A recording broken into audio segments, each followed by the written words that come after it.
نعمت کی نا قدری اور نا شکری۔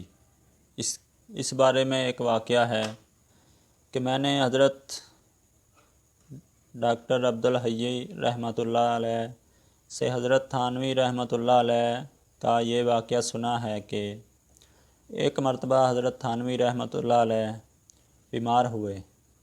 اس دوران ایک صاحب نے آپ کو پینے کے لیے دودھ لا کر دیا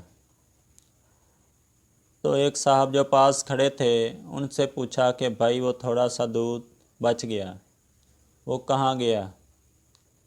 تو ان صاحب نے کہا حضرت وہ تو پھینک دیا، وہ ایک ہی گھونٹ تھا۔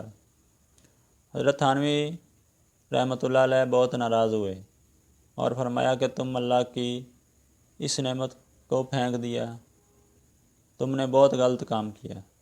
اگر میں اس دودھ کو نہیں پی سکا تو تم خود پی لیتے، کسی اور کو دے دیتے، کسی بلی کو پلا دیتے، کسی طوطے کو پلا دیتے، اللہ تعالیٰ کی کسی مخلوق کے کام آ جاتا۔ تم نے اس کو کیوں پھینکا؟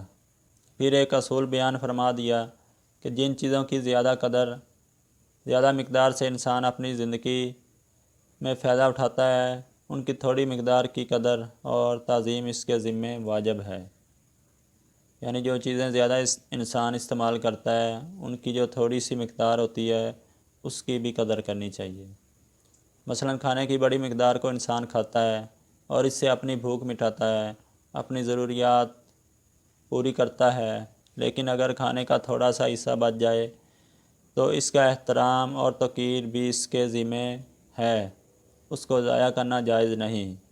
یہ اصل در حقیقت اس حدیث سے ماخوذ ہے کہ اللہ کے رزق کی ناقدری مت کرو، اس کو کسی نہ کسی مصرف میں لے آؤ، یعنی اس کو کسی نہ کسی کام میں لے آؤ، اس کو ضائع مت کریں۔